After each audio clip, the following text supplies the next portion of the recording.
In the heart of the Amazon, a 320-ton steamship is being dragged over a mountain. No special effects, no CGI, just raw human will against the impossible. The man behind this madness, a filmmaker who doesn't just tell stories, he lives them. This is the world of Werner Herzog, a director who sees filmmaking not as an art, but as an athletic event of the soul. Born in the final, chaotic days of World War II Germany, Herzog's childhood was anything but ordinary. He grew up in a remote Bavarian village, with no running water, no flushing toilets, and no idea that cinema even existed until he was 11.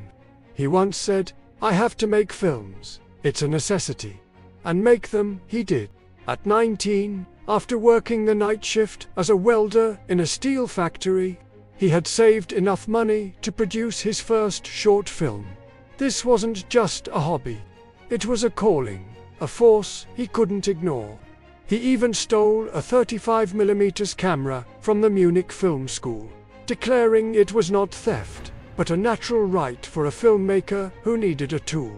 This defiant spirit would define his entire career. Herzog is drawn to the fringes of human experience.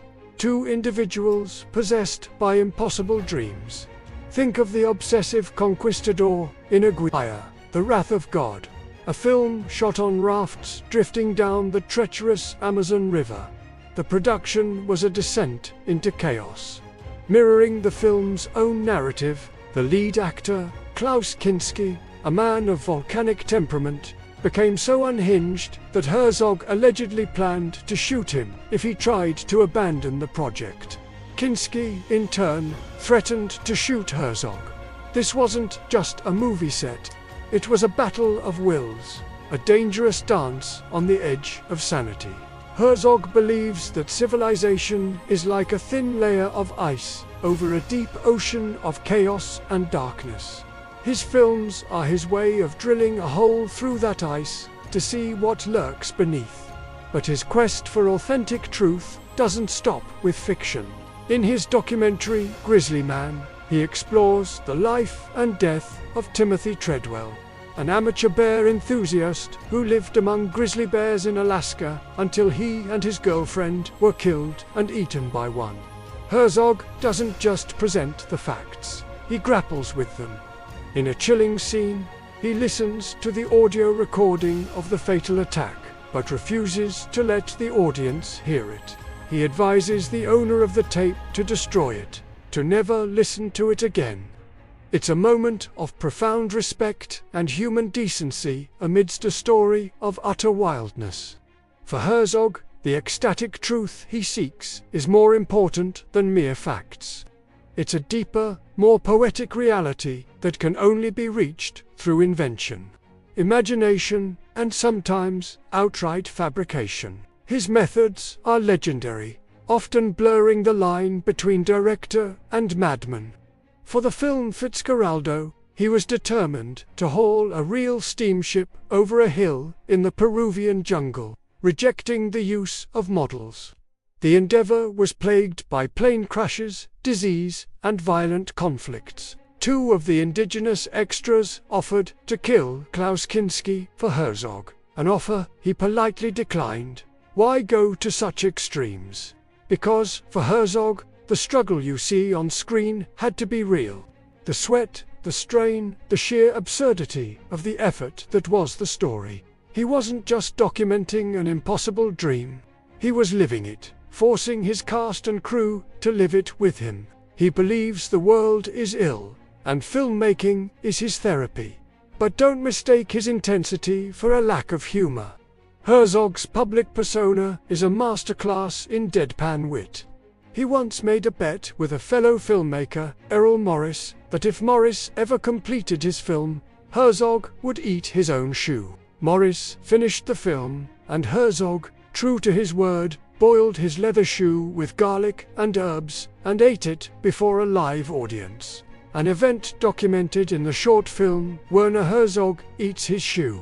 He declared it was an act to encourage aspiring filmmakers to never give up on their visions, no matter how absurd they might seem. He is a man who walks his talk, even if it means chewing on leather for his principles. He stared into active volcanoes, hypnotized his entire cast for a film, and taught a rogue wave surfing class online.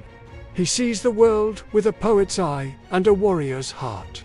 He's not interested in the mundane, the everyday. He's looking for the sublime, the terrifying, the moments that reveal the true, often chaotic, nature of our existence. He once said, "I am the last of my kind." But what exactly is his kind? Is he a filmmaker, a philosopher, an explorer, a conman? The truth is, he is all of these, and none of them. He is simply Herzog. So we return to that steamship on the mountain, a monument to one man's ferocious vision. Many would call it insanity. But for Werner Herzog, it was just another day at the office.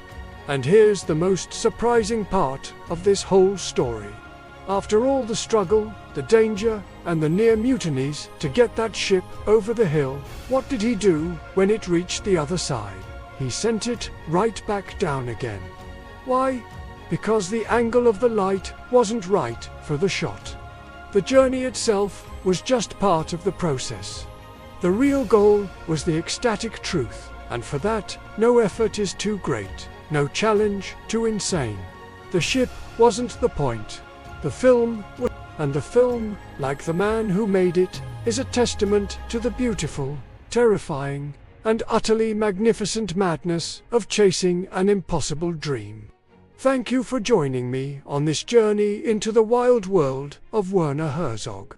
If you enjoyed this deep dive, don't forget to like, subscribe, and hit that notification bell for more stories about the untamed corners of art and life. See you in the next one.